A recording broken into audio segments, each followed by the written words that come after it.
कृष्ण कृष्ण हरे हरे, हरे राम राम राम हरे हरे।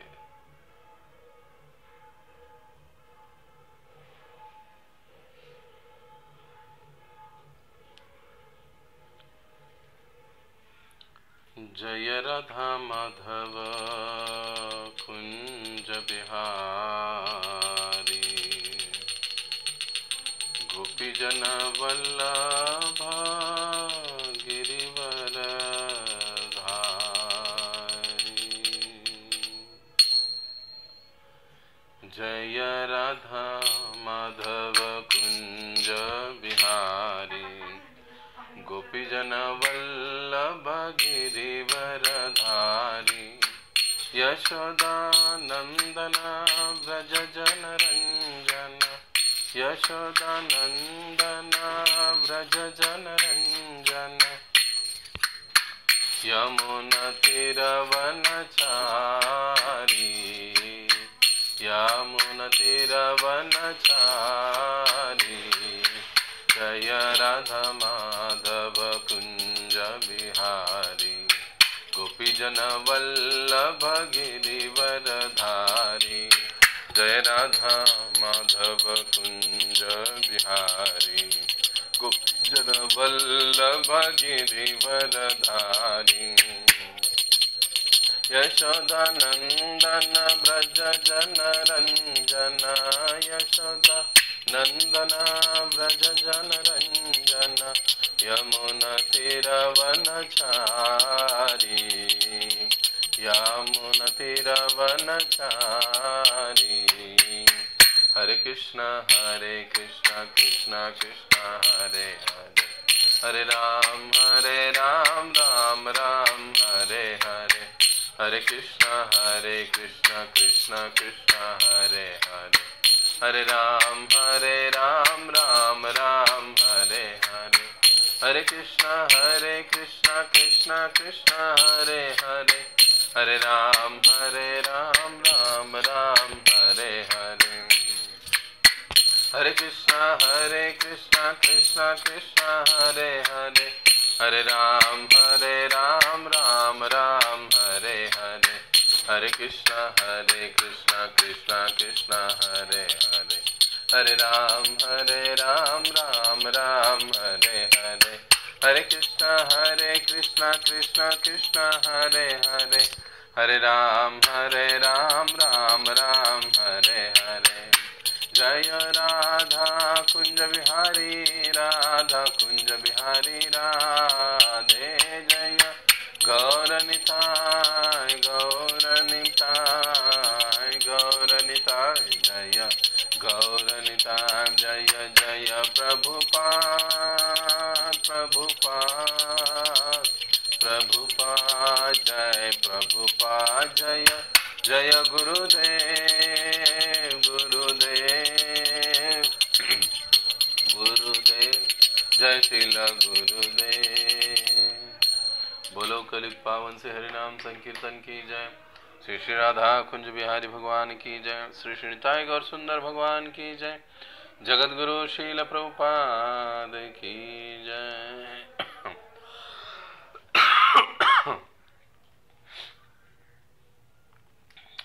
ओम अज्ञानतिमिरन्धस्य ज्ञानाञ्जनशलाकया चक्षुरुन्मिलितं येन तस्मै श्रीगुरवे नमः। श्रीचैतन्यमनोभीष्टं स्थापितं येन भूतले स्वयं रूप कदा मह्यं ददाति स्वपदान्तिकं। वन्देऽहं श्रीगुरौ श्रीयुतपदकमलं, श्रीगुरुन् वैष्णवांश। श्रीरूपं साग्रजातं सहगना रघुनाथान्वितं तं सजीवं साद्वैतं सावधूतं परिजनसहितं कृष्णचैतन्यदेवं।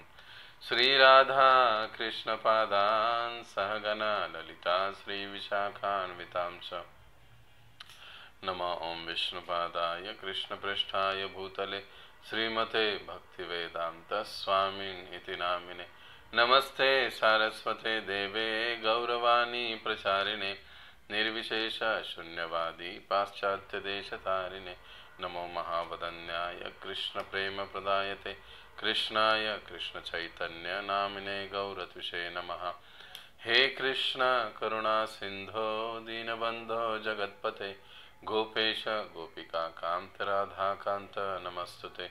तप्त कांचन गौरांगी राधे वृंदावनेश्वरी वृषभानुसुते देवी प्रणमामि हरिप्रिये। वाञ्छाकल्पतरुभ्यश्च कृपा सिन्धुभ्य एव च पतितानां पावनेभ्यो वैष्णवेभ्यो नमो नमः। जय श्री कृष्ण चैतन्य प्रभु नित्यानंद श्री अद्वैत गदाधर श्रीवासादि श्री गौर भक्तविंद। हरे कृष्ण कृष्ण कृष्ण हरे हरे, हरे राम राम राम हरे हरे। मूकं करोति वाचालं पंगुं लंघयते गिरिं यत्कृपातमहं वन्दे श्रीगुरो दीनतारिणम्। हरे कृष्णा। तो गुरु पादाश्रय इस श्रृंखला में 5वें सत्र में आपका हार्दिक स्वागत है। आपको आवाज सही आ रहा है सभी को ठीक से?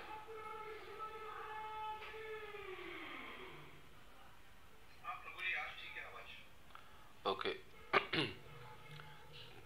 आज थोड़ा डिस्टरबेंस बाहर का होगा क्योंकि वो टेप रिकॉर्डर वगैरह काफी जोर से लगाए हुए हैं हमारे यहाँ पर शिव जयंती के, तो कुछ हो सकता है।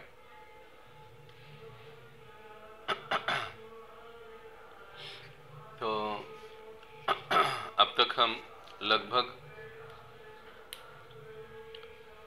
पूरे 13 प्रश्नों पर हम चर्चा कर चुके हैं और आज हम और कुछ प्रश्नों पर विशेष रूप से चर्चा करेंगे कि जो हमें दीक्षा की परीक्षा के लिए आवश्यक है। अभी आज हम चर्चा करेंगे कुछ और प्रश्नों के, जिसमें से पहला है जो प्रश्न अक्सर पूछा जाता है कि हरे कृष्ण महामंत्र का अर्थ क्या है, जो कि हमें सही रूप से पता होना चाहिए। श्रील प्रभुपाद जी हमको समझाते हैं कि हरे कृष्ण महामंत्र में हरे क्षमा करें, हरे यह श्रीमती राधा रानी के लिए संबोधन है। हरा का संबोधन हरे हो जाता है। हे राधा रानी हरे, कृष्ण हे भगवान श्री कृष्ण कृपया, मतलब ये राधा रानी को की गई प्रार्थना है कि हे प्रभु, हे श्रीमती राधा रानी, आप मुझे भगवान श्री कृष्ण की सेवा में लगाइए। ऐसा इस हरे कृष्ण महामंत्र का भाव है। तो यहां पर जो बताया गया है कि हे भगवंत शक्ति हरे श्रीमती राधा रानी, हे सर्वाकर्षक भगवान श्री कृष्ण, हे परम भोक्ता राम, कृपया हमें अपनी सेवा में सम्मिलित कीजिए, अपनी सेवा में सम्मिलित कीजिए, यानी अपनी सेवा में हमें लीजिए। ऐसे इस महामंत्र का अर्थ है। जब हम महामंत्र का जप करते हैं तो इसका मतलब है कि हम भगवान को, श्रीमती राधा रानी, भगवान श्री कृष्ण और परम भोक्ता श्री राम जी को हम प्रार्थना करते हैं कि आप कृपा करके हमें अपनी सेवा में संलग्न करो या संलग्न करिए। अब यहाँ पर कई बार एक प्रश्न उपस्थित होता है भक्तों के मन में कि जो राम है, ये राम प्रभु रामचंद्र जी है या और कोई है? तो प्रभु रामचंद्र जी हैं या बलराम जी हैं? इस प्रकार से मन में प्रश्न आता है। लेकिन इनका प्रश्न बड़े ही आसानी से पानी है, देखो प्रभु जी। बड़े ही आसानी के साथ प्रभुपाद जी ने जवाब दिया है इसका कि हरे कृष्ण महामंत्र में जो राम जी है वो राम यानी बलराम जी है। बलराम जी आध्यात्मिक बल के स्रोत है। अब कई स्थान पर प्रभुपाद जी ने इस बात को भी कहा है कि प्रभु रामचंद्र बलराम जी, आप दोनों के दृष्टि से उसको ले सकते हो, लेकिन बलराम जी अधिक संयुक्तिक होते हैं, क्योंकि भगवान की सेवा में हम भगवान को प्रार्थना करते हैं कि आप हमें अपनी सेवा में लीजिए, लेकिन वस्तुतः भगवान की सेवा में हमें जोड़ने का कार्य गुरु तत्व के द्वारा होता है। तो इस प्रकार से जो हरे कृष्ण महामंत्र का मतलब है ये हमें पता होना चाहिए कि हे भगवान, हे भगवत शक्ति हरे यानी श्रीमती राधा रानी, हे भगवान श्री कृष्ण, कृपा करके, हे परम भोक्ता राम, कृपा करके आप मुझे अपनी सेवा में नियुक्त कीजिए या सम्मिलित कीजिए। इस प्रकार से हरे कृष्ण महामंत्र का अर्थ है। जब आपसे ये प्रश्न पूछा जाता है तो आपको यही जवाब इसका देना चाहिए, इससे कोई अलग जवाब या मन से जवाब नहीं होना चाहिए। ये एक आदर्श जवाब है हरे कृष्ण महामंत्र के बारे में। वैसे हरे कृष्ण महामंत्र के बारे में अगर आप और सुनना चाहते हैं, जानना चाहते हैं, तो अपने जीव गोस्वामी कृत गोपाल चंपू इस ग्रंथ से परम पूज्य लोकनाथ स्वामी महाराज जी ने अभी बीच ही में कुछ एक साल पहले हरे कृष्ण महामंत्र के एक एक शब्द का बड़ा ही विस्तार के साथ महत्व और उसकी व्याख्या की थी। तो आप महाराज जी के जो भी लेक्चर्स है, यूट्यूब चैनल्स हैं, वहाँ पर जाकर आप इस हरे कृष्ण महामंत्र को और विस्तारित रूप से समझ सकते हो, जान सकते हो। अब अगला जो प्रश्न है कि ऐसे कौन कौन से शास्त्र हैं जो हमें हरे कृष्ण महामंत्र के महत्व के बारे में बताते हैं। तो ये भी हमें पता होना चाहिए। जो हरे कृष्ण महामंत्र का हम लोग जाप कर रहे हैं वो हरे कृष्ण महामंत्र किन ग्रंथों में बताया गया है, कौन से आचार्यों ने उनके बारे में कहा है, टीकाएं दी है या टिप्पणियां अपनी लिखी है।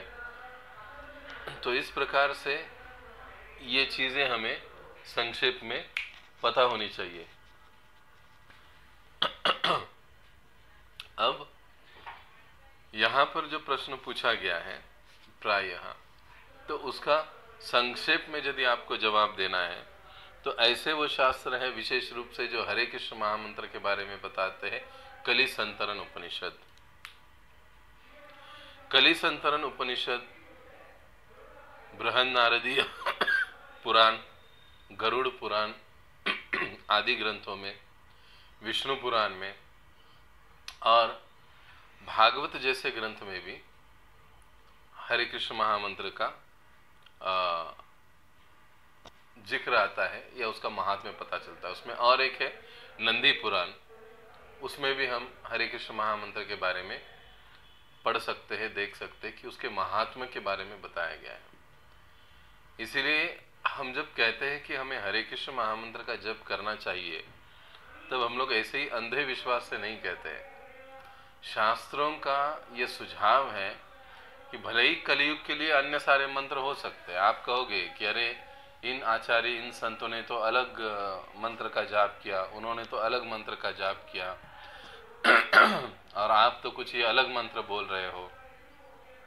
बिल्कुल, उन्होंने किया है, उनके लिए वो मंत्र सही था। जैसे स्पष्ट शब्दों में कहा जाए तो कई बार भक्तों के समूह से भी प्रश्न होते हैं या नए लोग भी प्रश्न पूछते हैं कि संत तुकाराम महाराज जी ने तो जय जय राम कृष्ण हरि कहा, उन्होंने कहा हरे कृष्ण महामंत्र का जप किया।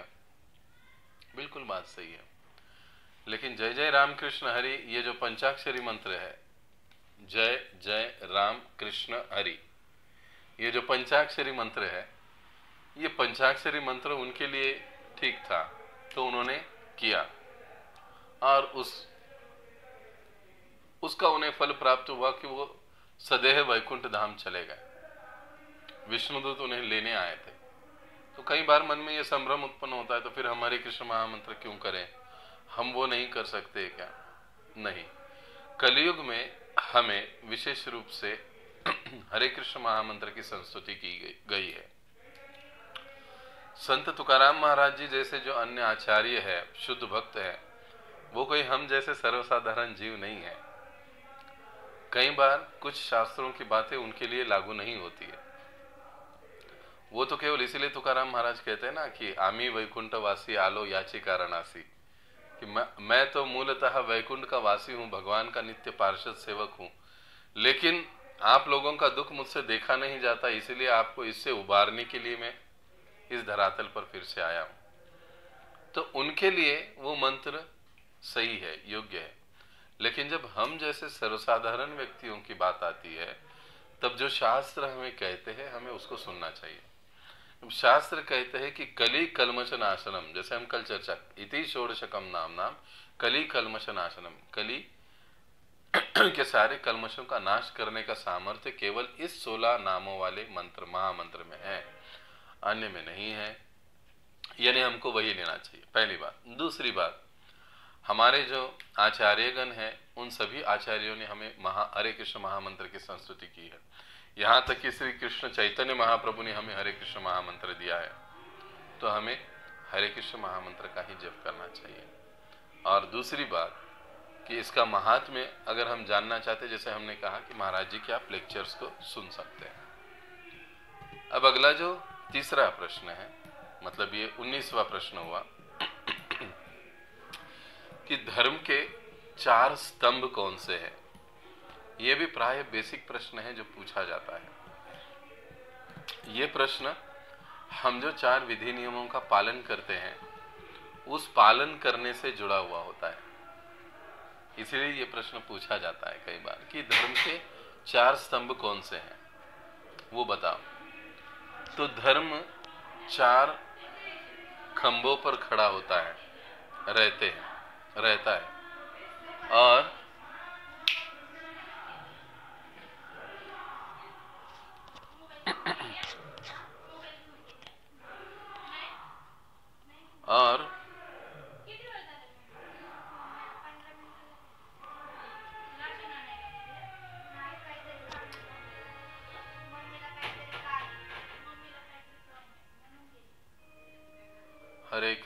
हरे कृष्ण कृष्ण कृष्ण हरे हरे, हरे राम राम राम हरे हरे।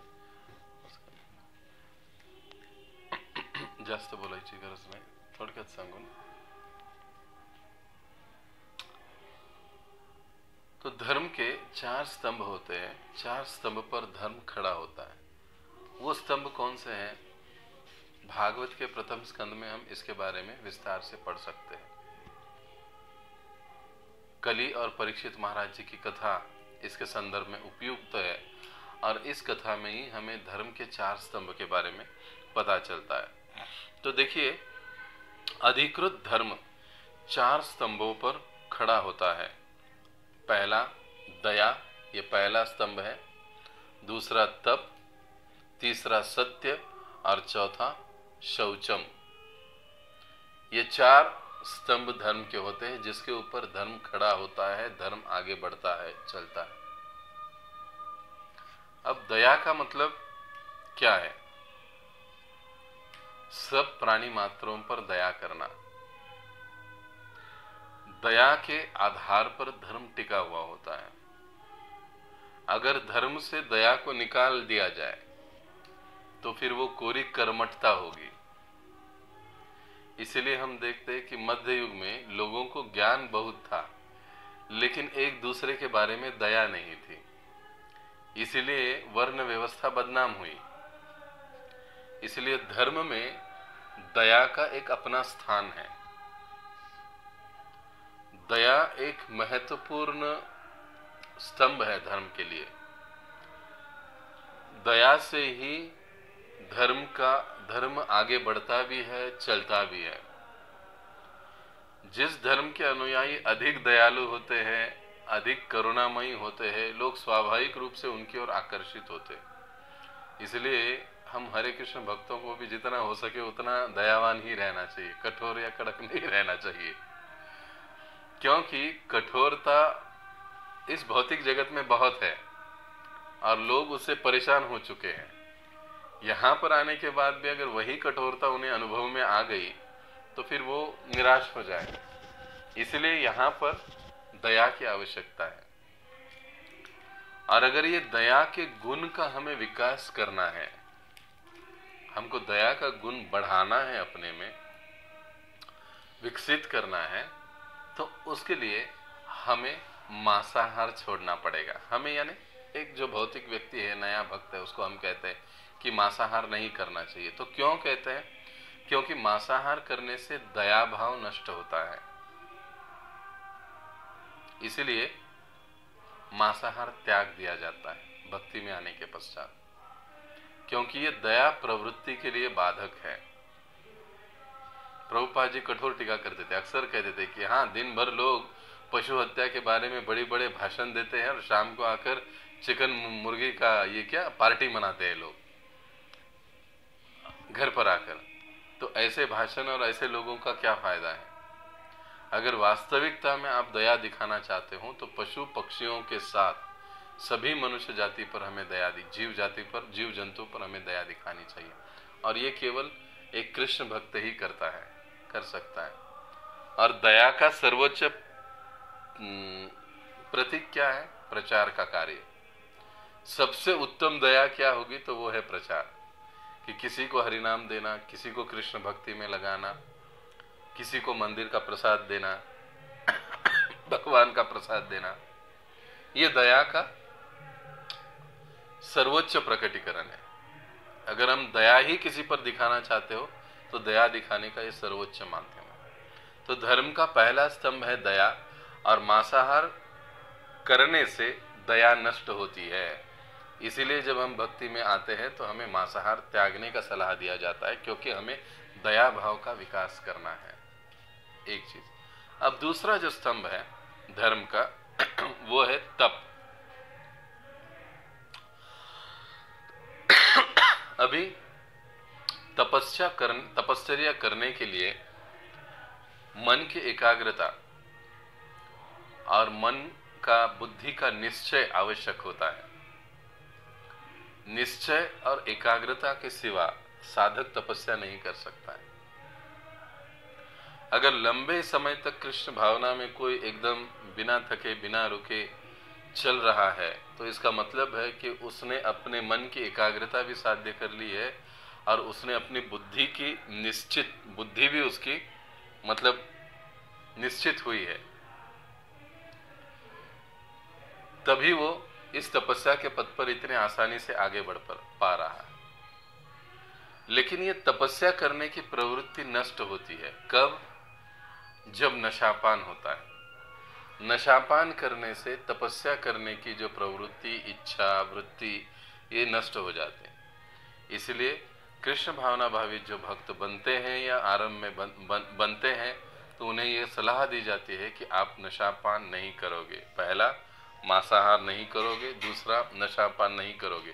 क्योंकि नशापान करने से क्या होता है? नशापान करने से तपस्या करने की प्रवृत्ति नष्ट हो जाती है, हम तपस्या नहीं कर पाते। एक चीज। दूसरी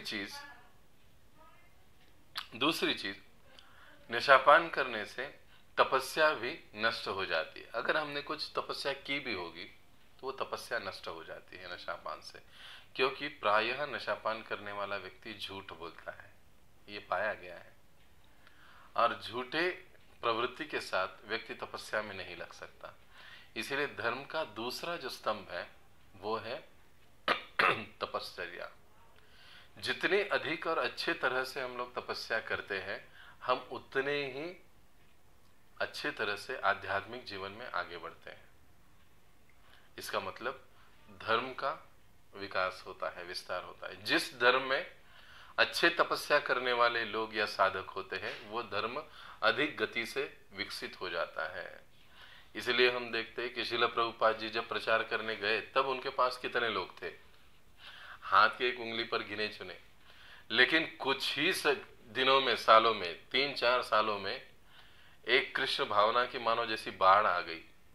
लोग अपना जीवन का जीवन श्रील प्रभुपाद जी के चरणों में समर्पित करने लगे, खुद होकर मंदिर बांधने लगे, सेंटर्स बनाने लगे, कितने सारे भक्त आगे आकर प्रभुपाद जी को सहायता करने लगे। क्यों?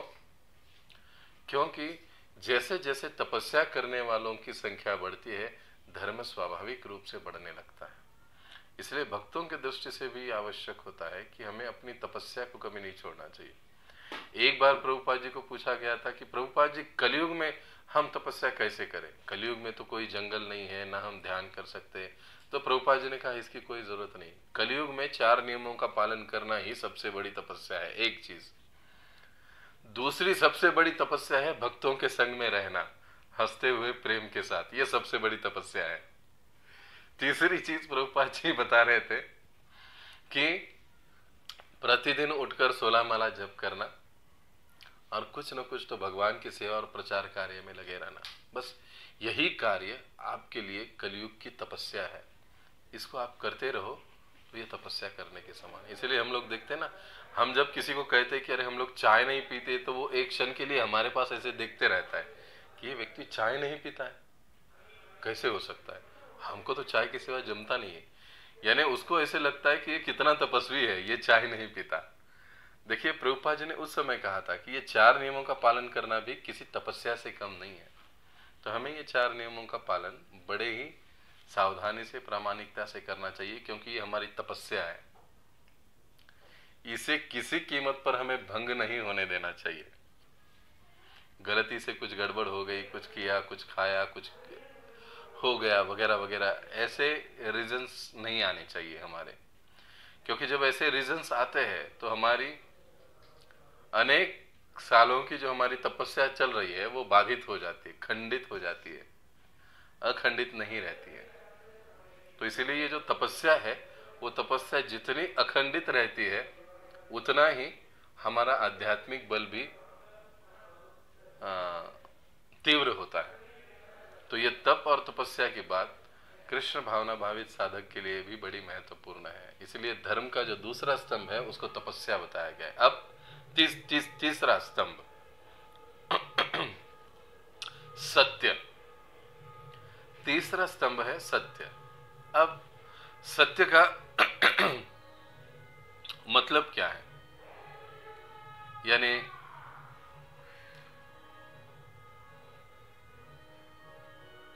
व्यक्ति सत्य जब का पालन करना, यानी झूठ नहीं बोलना, सीधे सिंपल शब्दों में झूठ नहीं बोलना। तो सत्य का पालन करना, इसका मतलब झूठ नहीं बोलना। हर अवस्था में, हर स्थिति में सत्य को कथन करना। कभी कभी परिस्थिति विकट हो सकती है और कई बार हम लोग कहते हैं नहीं, खरं कडू असतं, सत्य बड़ा कड़वा होता है। बिल्कुल सत्य कड़वा होता है, लेकिन उसे कड़वे तरीके से बोलने की जरूरत नहीं होती है। आप बात समझ रहे हो ना? सत्य हे कडू असतं, परंतु त्याला कडवटपणाने बोलायची गरज नाही। त्याला तुम्ही गोडीने सुद्धा, गोडी लावून सुद्धा बोलू शकता। सत्य कड़वा होता है, लेकिन उसे कड़वाहट वाणी से या कड़वी वाणी से बोलने की जरूरत नहीं है। आप उसे मीठे शब्दों से भी बोला जा सकता है सत्य को। जैसे है ना, अकबर और बिरबल की एक कथा है। एक बार अकबर को शौक आया कि तोता पाले। तोता पाल दिया। उस तोता की सेवा में उसने सैकड़ों सैनिक लगा दिए, खाना डालने के लिए एक, उसको साफ करने के लिए एक, पानी पिलाने के लिए एक। कुछ समय बीत गया, लेकिन अकबर ने जब सबको जिम्मेदारी दी तो कहा कि अगर तोता मर गया, जो कोई मुझे बताएगा तोता बीमार पड़ गया, मर गया, पहले उसकी गर्दन उड़ा दूंगा मैं।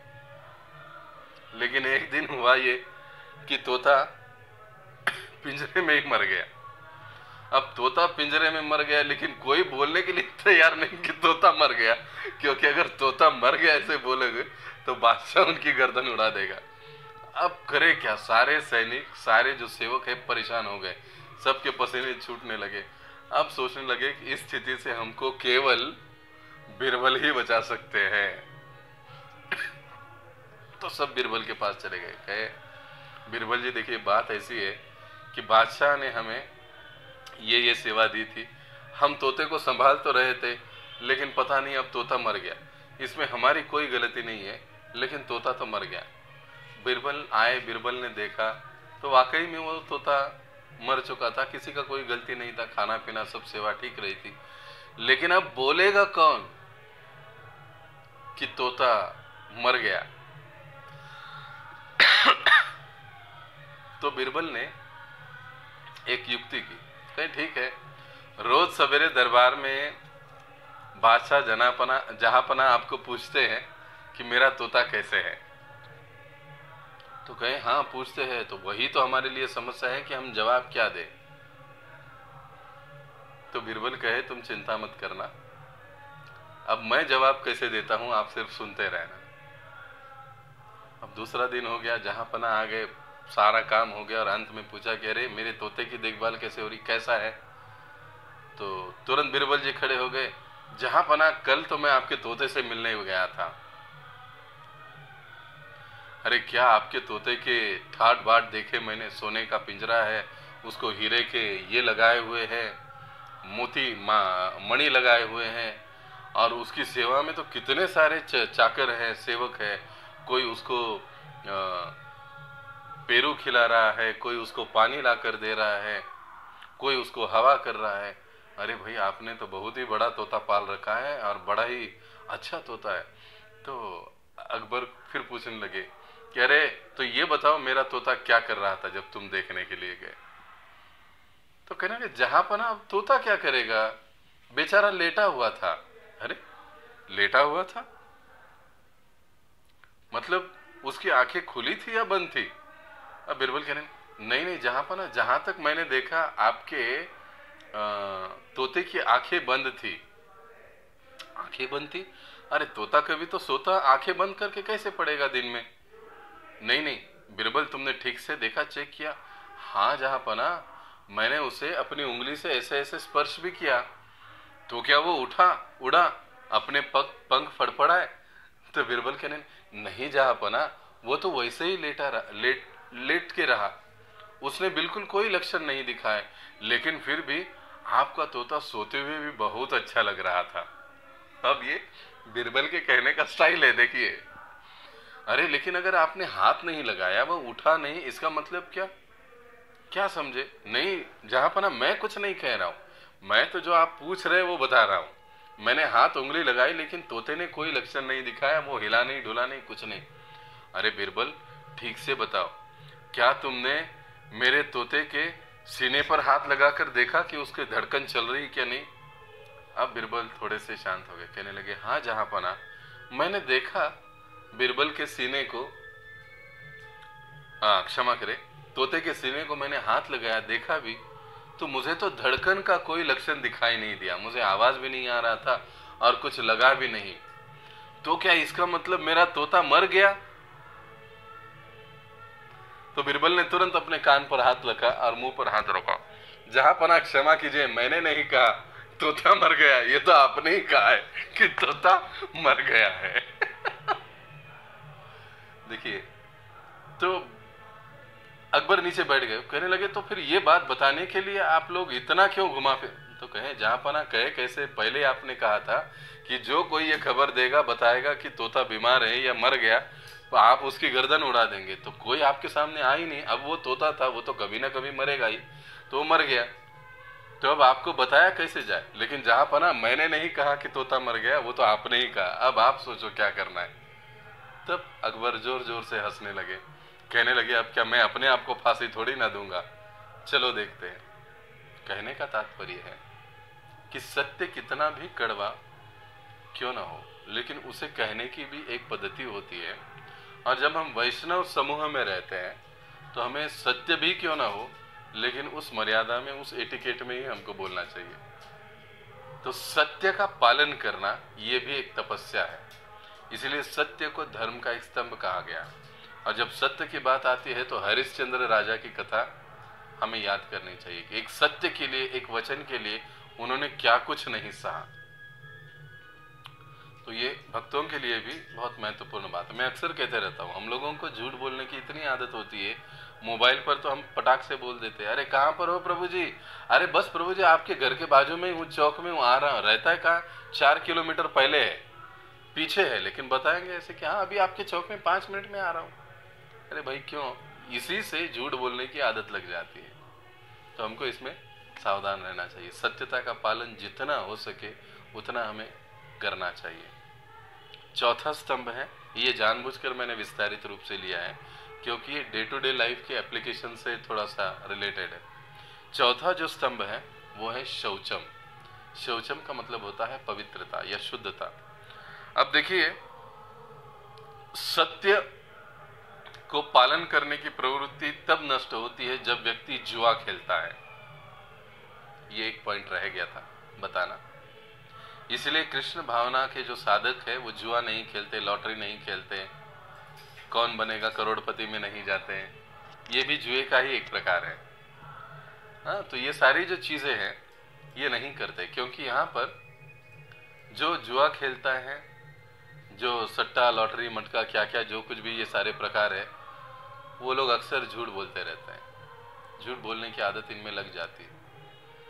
तो ये खेलने वाले जो लोग हैं वो सत्य का पालन नहीं कर सकते। इसीलिए अगर हमें सत्य का पालन करना है तो इन बुरे आदतों से, जुआ खेलना आदि चीज़ों से हमें दूर रहना पड़ेगा। इसलिए हम लोग इसका जुआ नहीं खेलना, इस नियम का हम पालन करते हैं जीवन भर। और चौथा जो स्तंभ है शौचम का मतलब पवित्रता बनाए रखना, शुद्धता बनाए रखना अपने स्वयं की। अब जब शौचम की बात आती है तो शौचम आंतरिक भी होता है और बाह्य भी होता है। जब शौचम की बात आती है तो शौचम आंतरिक भी होता है और बाह्य शारीरिक भी होता है। अब बाह्य शौचम का क्या मतलब है? प्रतिदिन प्रभुपाद जी कहा करते थे कि 2 समय स्नान करने वाला व्यक्ति भक्त है। अब आप इससे समझिए, यानी भक्त का एक स्नान सवेरे होना चाहिए प्रातः काल में, देव स्नान होना चाहिए जितना हो सके उतना।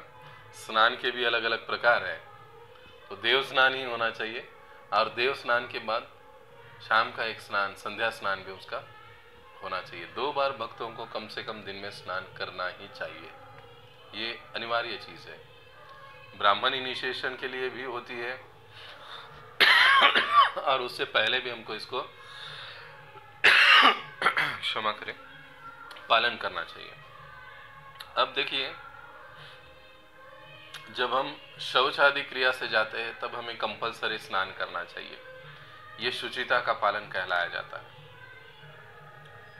प्रसाद लेकर खाकर हमें अल्टर के विग्रहों की सेवा करने के लिए घर में भी क्यों ना हो नहीं निकलना चाहिए, स्नान करना चाहिए। या तो अपनी जितनी सारी सेवाएं हैं अल्टर से संबंधित वो अपने प्रसाद लेने से पूर्व करके फिर प्रसाद लेना चाहिए, और फिर संध्या जो भी 4 बजे 5 बजे का स्नान है वो करके उसके बाद हमें पुनः अल्टर सेवा के लिए जाना जा सकते हैं। ये जितना हो सके हमें बाहरी जो स्वच्छता है उसको पालन करना चाहिए, शारीरिक स्वच्छता इसको पालन करना चाहिए। और अब उसमें बहुत सारी बातें आती है। अब इसमें आप इसके लिए आप संदर्भ के लिए वैष्णव आचार संहिता, ये जो ग्रंथ है वैष्णव आचार संहिता, इस ग्रंथ का आप अध्ययन कर सकते हो। हालांकि जो भी नए भक्त आते हैं ना, तो हमारे काउंसलिंग मीटिंग सिस्टम में जैसे कंपलसरी ये वैष्णव आचार संहिता पूरा के पूरा ग्रंथ पढ़ाना चाहिए नए लोगों को आरंभ के साथ, और उसमें सारी चीजें दी गई है एकदम। मतलब पहले भगवान को प्रणाम कैसे किया जाए यहां से लेके तो अंतिम संस्कार तक की बातें संक्षेप में उसमें सारी बताई गई है वैष्णव आचार संहिता में। तो ये जो गोपीनाथ प्रकाशन का जो बुक है वैष्णव आचार संहिता, मराठी में भी है, हिंदी में भी है, अंग्रेजी में भी है, तो आपको ये जरूर लेना चाहिए, पढ़ना चाहिए। इसमें आपको बहुत सी बातें, कृष्ण भावना की प्रैक्टिकल बातें जो अपने जीवन में पालन करनी है हमें, आपको इसमें मिलेगी, और ये हमको करना चाहिए। तो शौचम के बारे में कई सारी चीजें आपको इसमें और मिलेगी। ये बाह्य आंतरिक शौच। अब आंतरिक शौच का मतलब क्या है? आंतरिक शुद्धता ये हरे कृष्ण महामंत्र के जप से आती है। श्रील प्रभुपाद जी के ग्रंथों का अध्ययन करने से, वाचन करने से हमारी बुद्धि शुद्ध होती है। बुद्धि शुद्ध होती है, जप करने से हृदय पवित्र होता है, भक्तों के संग में आने से मन पवित्र होते रहता है। तो ये आंतरिक शुद्धि के कुछ उपाय हैं, ये हमें करने चाहिए। तो शौचम, ये पवित्रता बनाए रखना, ये सबसे महत्वपूर्ण बात है। अब पवित्रता, ये जो स्तंभ है वो हमारे किस नियम से जुड़ा है? व्यभिचार नहीं करना चाहिए। हम 4 नियमों के पालन में अंतिम क्या बताते? परस्त्री पुरुष या परस्त्री या परपुरुष संग वर्ज होता है, यानी व्यभिचार नहीं होना चाहिए। व्यभिचारी लोग शुचिता का पालन नहीं कर सकते, क्योंकि उनका जीवन पवित्र होता ही नहीं, तो पालन कैसे करेंगे? इसीलिए भक्तिमय जीवन में अगर हमको आगे बढ़ना है तो हमें शौचम की ओर, शुचिता की ओर भी विशेष रूप से ध्यान देना चाहिए। देखिए कितने विचार पूर्वक ये जो 4 स्तंभ है, इसका हम लोग कठोरता से पालन करते हैं। हरे कृष्ण भक्त जो है वो दया के लिए मांसाहार छोड़ देते हैं, और तपस्या के लिए शराब नशापान छोड़ देते हैं, नहीं करते हैं। छोड़ देते हैं मतलब नहीं करते हैं, मांसाहार नहीं करते हैं। सत्य के लिए जुआ नहीं, सत्य का पालन करने के लिए जुआ खेलने से परहेज कर रखते हैं।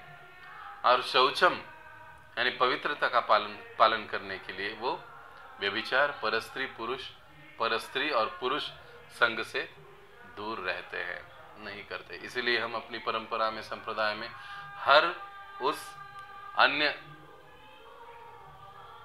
स्त्री को हम माताजी कहकर पुकारते हैं। कई बार लोग हंसते हैं, या कुछ माताओं को कभी कभी नए पसंद नहीं आता है, अरे मैं क्या माताजी दिखाई दे रही हूँ क्या आपको?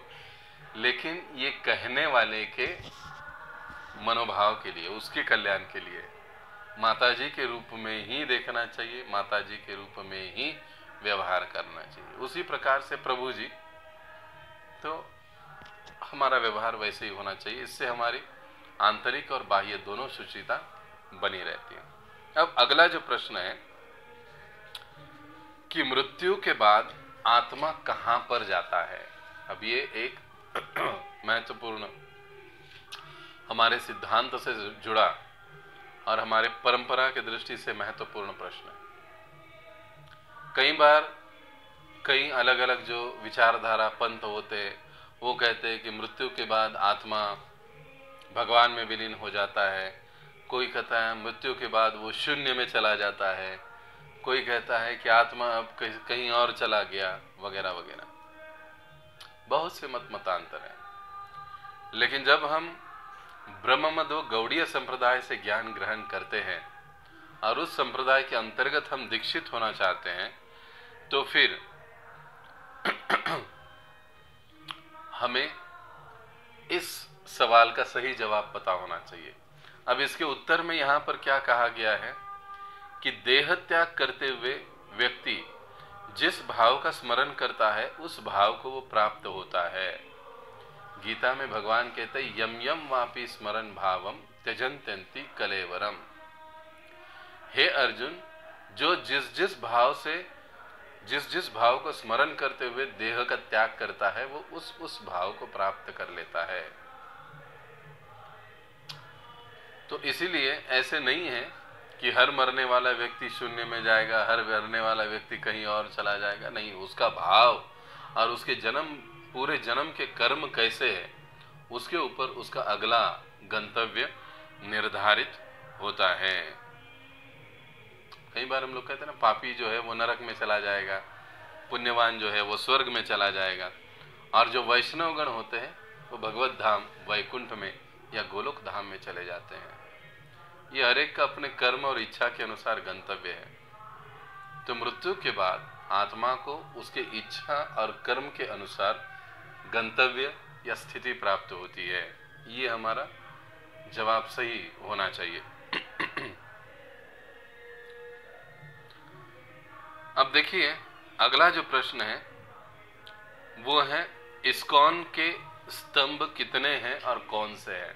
अब हमने धर्म के स्तंभ देखे, अब इस्कॉन के स्तंभ, यानी जिस स्तंभ के आधार पर हमारी संस्था खड़ी है। श्रील प्रभुपाद जी ने इसको बड़े विस्तार के साथ बताया था। कहां पर, जब इस्कॉन का स्थापना हो रहा था उस समय श्रील प्रभुपाद जी ने इस्कॉन के 7 उद्देश्यों की स्थापना की, मतलब बताया कि इस्कॉन के 7 उद्देश्य है। उस समय ये बातें भी निश्चित हुई। तो हर भक्त को जो दीक्षा के लिए जा रहे हैं उनको ये चीज पता होनी चाहिए कि इस्कॉन के 7 उद्देश्य क्या है, इस्कॉन संस्था का स्थापना क्यों हुआ, इस्कॉन संस्था क्या करता है, उसका उद्देश्य क्या है, ये पता होना चाहिए। क्योंकि ये केवल संस्था की बात नहीं, ये संप्रदाय का ही उद्देश्य है, हमारे गौड़ीय संप्रदाय के उद्देश्य। एक प्रकार से ब्रह्म मध्व गौड़ीय संप्रदाय के उद्देश्य एक प्रकार से ये दिए। तो संस्था के उद्देश्य यानी संप्रदाय के हमारे उद्देश्य जो हमको पता होने चाहिए। जब हमें संप्रदाय के उद्देश्य पता होते हैं तब हम उन उद्देश्यों के अनुसार अपने आप को ढालने का प्रयास करेंगे। अगर संस्था का उद्देश्य ही हमको पता नहीं होगा, परंपरा का उद्देश्य ही हमको ठीक से पता नहीं होगा, तो हम अपने आप को उस संस्कृति में कैसे ढाल पाएंगे। इसलिए ये जरूरी है। इसलिए आईडीसी में भी पहले जब हम 1994 में आए तब पहले पन्ने पर ही इस्कॉन के या पिछले पन्ने पर इस्कॉन के 7 उद्देश्य लिखे हुए रहते थे। तो हमको वो मुंह ज़बानी याद था उस समय भी, अभी भी। तो ये पहले होता था। अभी हम आईडीसी कोर्स करते हैं तो आईडीसी कोर्स में भी इस्कॉन के 7 उद्देश्य बताए जाते हैं, इस्कॉन डिसाइपल कोर्स। तो ये जरूरी है, हर साधक को पता होना चाहिए और काउंसलिंग मीटिंग में इसके ऊपर जरूर समय समय पर प्रकाश डालना चाहिए अपने। अब इस्कॉन के जो स्तंभ हैं उसमें प्रभुपाद जी हमको बताते हैं कि जो शास्त्र है वो हमारी नींव है, पहला स्तंभ है। श्रील प्रभुपाद जी ने जितने सारे ग्रंथ लिखे हैं वो सारे ग्रंथ हमारे मराठी जबान म्हणतो इस्कॉन सा पाया आहेत, हिंदी में उसको कहेंगे वे इस्कॉन की नींव है। दूसरा स्तंभ है प्रचार। प्रचार पर इस्कॉन टिका हुआ है और आगे बढ़ रहा है। एकमात्र सारे जगत में इस्कॉन ऐसा संस्था है जो बड़े ही वेगवान तरीके से सूत्रबद्ध रीति से प्रचार करता है।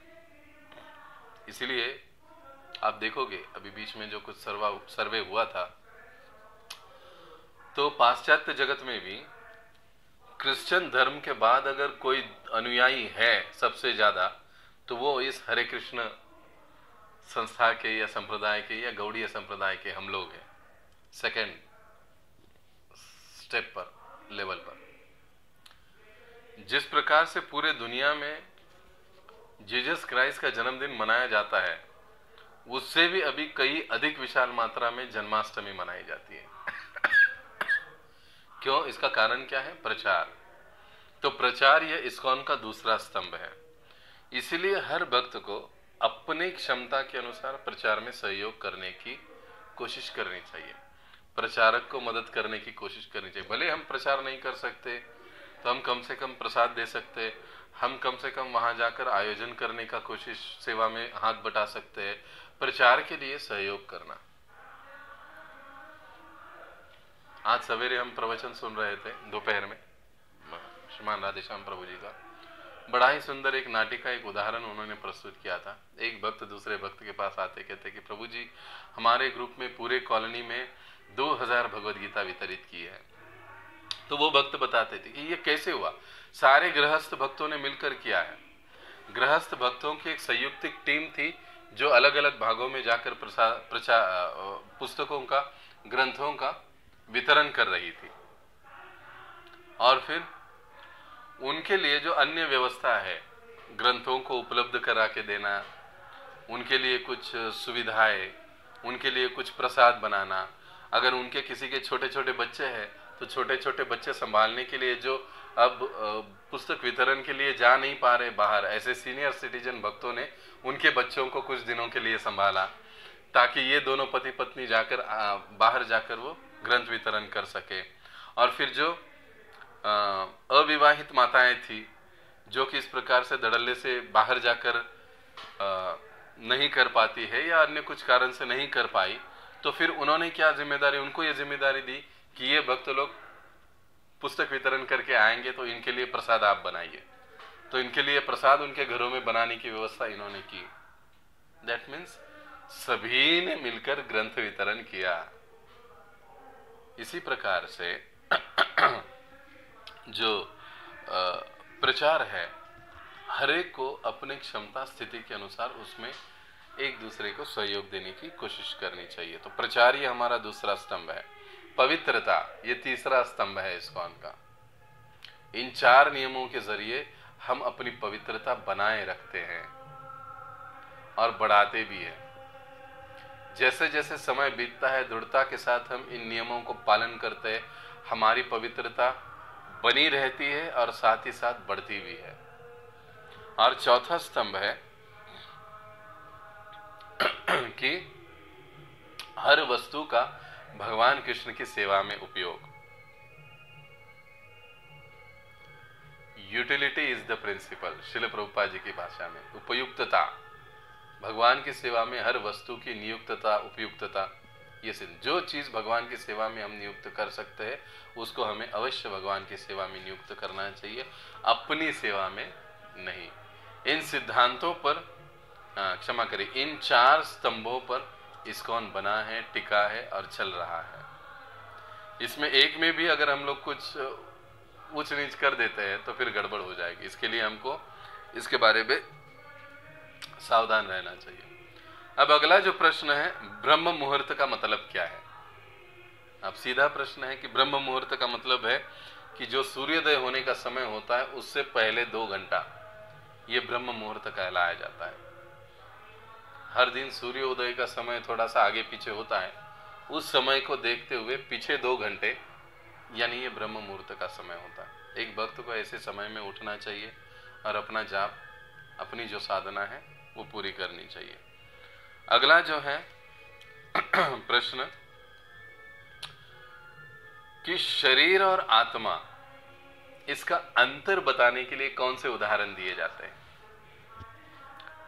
शरीर और आत्मा, इनमें फर्क दिखाने के लिए कौन से उदाहरण श्रील प्रभुपाद जी देते हैं। अब ये सवाल का जवाब कौन दे सकता है, जिन भक्तों ने पहले अच्छे से अपने काउंसलर के साथ काउंसलिंग मीटिंग अटेंड की है, पहली चीज। दूसरी चीज, जिन्होंने श्रील प्रभुपाद जी के जो छोटे छोटे ग्रंथ हैं, कम से कम 10 ग्रंथ क्यों ना हो, उसने पढ़े हुए हैं, वो अच्छे ये वो सहज रूप से इस प्रश्न का जवाब दे सकता है। सबसे फेमस उदाहरण है मोटर गाड़ी यानी कार और ड्राइवर का। कार की तुलना शरीर से की जाती है, ड्राइवर की तुलना आत्मा से की जाती है। अगर ड्राइवर गाड़ी में बैठेगा नहीं तो गाड़ी 1 इंच भी आगे हिलेगी नहीं। और अभी ड्राइवर गाड़ी में बैठेगा तब गाड़ी चलेगी। उसी प्रकार से शरीर है, लेकिन शरीर में आत्मा नहीं है तो शरीर मृत है, किसी काम का नहीं है। इसलिए आचार्य या सिद्धांतिक दृष्टि से हम कहते हैं कि शरीर मरा हुआ है, लेकिन उसी मरे हुए शरीर के पीछे हम अपना पूरा जीवन लगा देते हैं। तो ये कार और ड्राइवर का उदाहरण दिया जाता है। अब कार का भोजन क्या है, कार का भोजन है पेट्रोल डीजल जो कुछ भी है। ड्राइवर का भोजन है दूध सब्जी चपाती दाल राइस जो कुछ भी है। अगर कार का भोजन ड्राइवर को दे और ड्राइवर का भोजन कार को दे तो काम चलेगा? नहीं चलेगा, गड़बड़ होगा। इसलिए कार का भोजन कार को देना चाहिए और ड्राइवर का भोजन ड्राइवर को देना चाहिए। तो इस शरीर के दृष्टि से शरीर कार है और इस शरीर को चलाने वाला आत्मा ड्राइवर है। शरीर का इस भोजन क्या है, सब्जी चपाती दाल चावल जो कुछ भी है वो इसका भोजन है। तो आत्मा का भी तो कुछ भोजन होना चाहिए ना। तो आत्मा का भोजन है हरि नाम और हरि कथा, भक्तों का संग, ये आत्मा का भोजन है।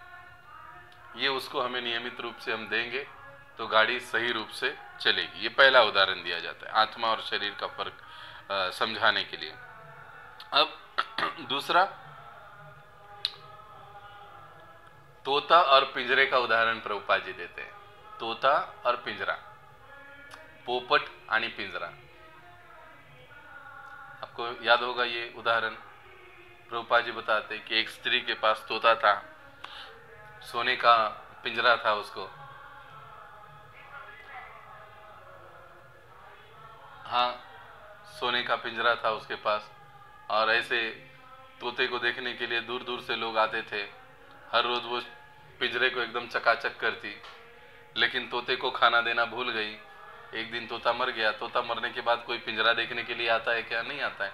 लोग पिंजरे को नहीं, पिंजरे के अंदर जो तोता है उसको देखने के लिए आते हैं। उसी प्रकार से लोग इस शरीर के प्रति आकर्षित नहीं हो रहे। आज जितने लोग हमें चाहते हैं, प्रेम करते हैं, वो इस शरीर के कारण नहीं, क्योंकि आत्मा है इसके लिए इस शरीर में।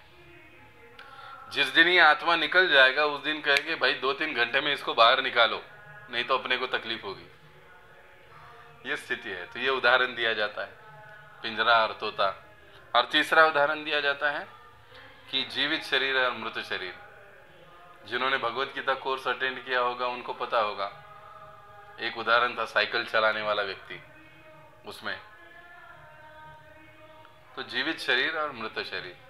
तो ये 3 उदाहरण दिए जाते हैं। जब भी आपको ये प्रश्न पूछा जाएगा कि इसका फर्क बताने के लिए प्रभुपाद जी कौन से उदाहरण देते हैं, तो ये 3 में से कोई एक बता सकते हैं, या पूछने वाले आपको तीनों पूछे तो तीनों बता सकते हैं। ऐसे कई उदाहरण प्रभुपाद जी ने दिए, लेकिन बेसिक ये 3 महत्वपूर्ण है, उतने आपको बताने चाहिए। अब अगला जो प्रश्न है कि श्री कृष्ण यही सर्वश्रेष्ठ और परम सत्य है, ऐसा क्यों है? अब लगभग हम लोग इसका जवाब पहले ही चर्चा कर चुके हैं, दे चुके हैं कि भगवान कृष्ण ही भगवान क्यों है आदि, तो इस पर हम चर्चा नहीं करेंगे। अब आगे का जो प्रश्न है वो मंत्र शब्द का मतलब क्या है। मंत्र, तो मंत्र को कहा जाता है मनत्रायते इति मंत्र। त्र का मतलब होता है त्र का मतलब होता है रक्षण करने वाला, त्रायते त्र से, और म का मतलब होता है मन। तो मन की रक्षा करने वाला या मन को तारने वाला इति मंत्र। तो मन को नियंत्रित करने का कार्य मंत्र से होता है, इसीलिए मंत्र जाप ध्यान पूर्वक महत्वपूर्ण होता है, अनिवार्य होता है।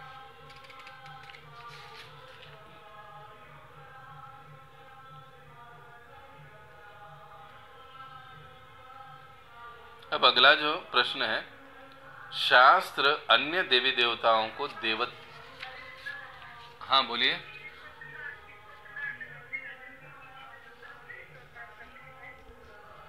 आपका आवाज नहीं आ रहा है माता जी। हाँ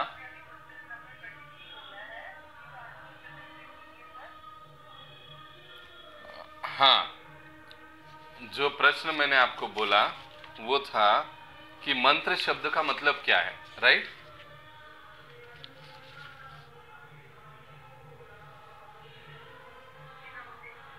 तो मन त्रायते इति मंत्र, मन को तारने वाला या मन को नियंत्रित करने वाला मंत्र होता है। मन को नियंत्रित करना मंत्र से ही संभव है या मंत्र साधना से ही संभव है। अन्य किसी विधि से हम लोग मन को नियंत्रित करना संभव नहीं है, कलयुग में तो नहीं। इसलिए कलयुग में मंत्र साधना पर अधिक जोर दिया है, हरिनाम पर अधिक जोर दिया है। ओके? शास्त्र अन्य देवी देवताओं को देवता क्यों कहते हैं?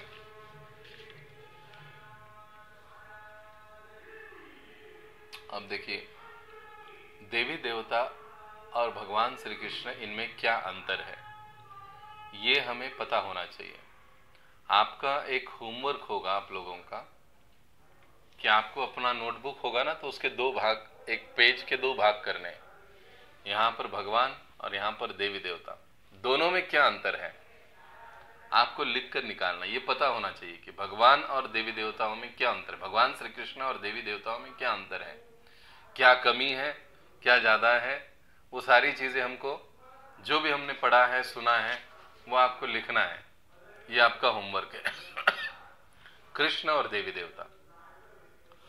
तो यहाँ पर जो जवाब दिया है कि सारे जो देवी देवता है इनका उगम स्थान भगवान श्री कृष्ण है।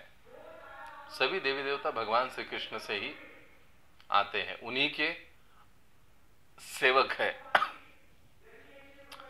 और भगवान श्री कृष्ण से सारे गौण हैं।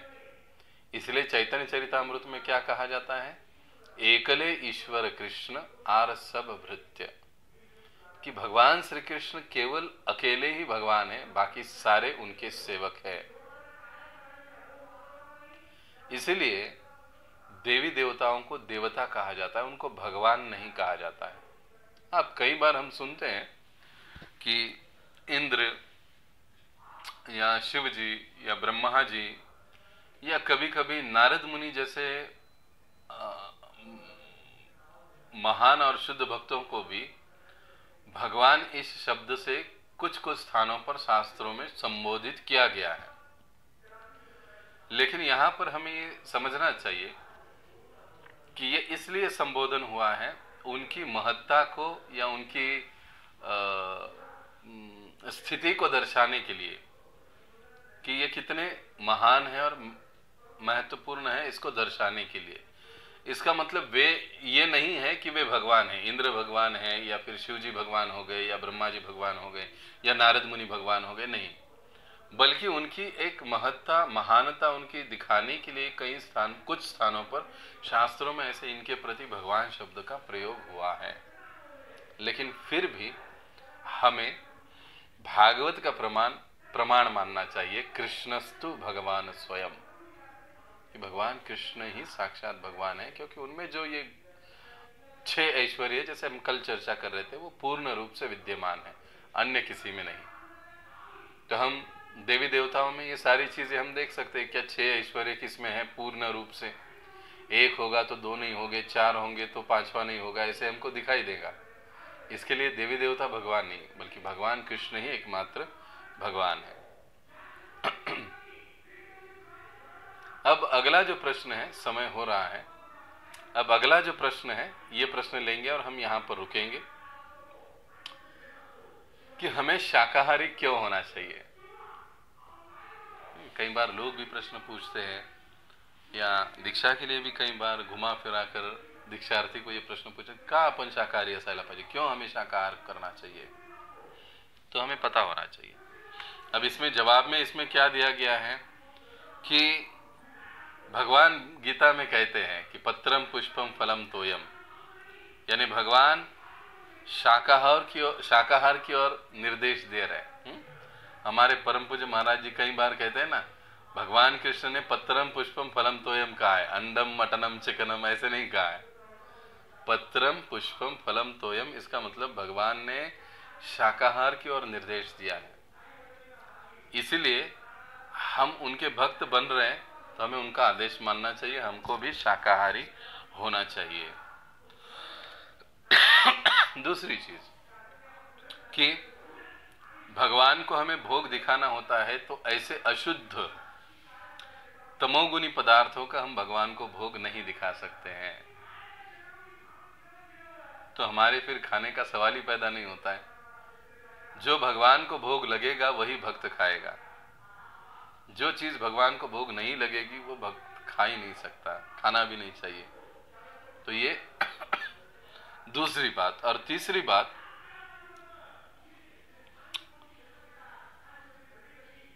यज्ञाशिष्ठा शिनस्संतो, यानी भगवान जो स्वीकार नहीं करते हैं वो हम उन्हें दिखा भी नहीं सकते और वो हम ग्रहण भी नहीं कर सकते।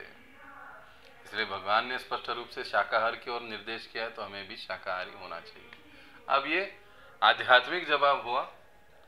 साइंस के दृष्टि से भी कई सारे फायदे हैं शाकाहारी होने के, वे भी हम लोगों को गिना सकते हैं, बता सकते हैं। लेकिन इसमें आजकल कई लोग फिर वो अलग अलग उनको चीजें कहने लगे, करने लगते हैं लोग। लेकिन फिर भी जहां तक संभव है, हमारा मतलब दीक्षा की दृष्टि से यही जवाब 3 पॉइंट में हमारा जवाब होना चाहिए कि भगवान ने बताया है। दूसरी चीज कि हम भगवान को तमोगुनी और इस प्रकार से अपवित्र वस्तुओं का भोग नहीं लगा सकते हैं, वो उचित नहीं है। और अगर हम वो चीज़ भगवान को भोग नहीं लगा सकते तो फिर हम वो खा भी नहीं सकते, इसीलिए हमको वो वर्ज है, हमको शाकाहारी होना चाहिए, क्योंकि पत्रम पुष्पम, शाकाहार भगवान स्वीकार करते हैं तो हमको भी वही स्वीकार करना है। तो इस प्रकार से आज लगभग हमारे कल हमारे 12-13 प्रश्न हुए थे, 13 के बाद आज हमारे 11 प्रश्न हुए, तो लगभग हमारे 33-34 प्रश्न पूर्ण हुए हैं। तो यहाँ पर हम रुकेंगे। फिर से मैं अनाउंस कर रहा हूँ, कह रहा हूँ कि आपके कोई भी प्रश्न हो आपके नोटबुक में आप साइड में लिखिए। अंत में हम लोग एक दिन 1-1.5 घंटे का सेशन ऐसा रखेंगे कि जहाँ पर केवल क्वेश्चन आंसर होगा, आप पूछो मैं बताते रहूँगा। तो तब तक आप भी इसका अभ्यास कीजिए अच्छे से। जो भी भक्त हैं, विशेष रूप से पूना के भक्त हैं, वो भी इन सारे प्रश्नों का अभ्यास कीजिए अच्छे से। तो हम यहाँ पर रुकते हैं। बहुत बहुत धन्यवाद। हरे कृष्ण। जगत गुरु श्रील प्रभुपाद की जय। अनंत कोटि वैष्णव वृंद की जय। निताय गौर प्रेमानंदे। हरि हरि बोल।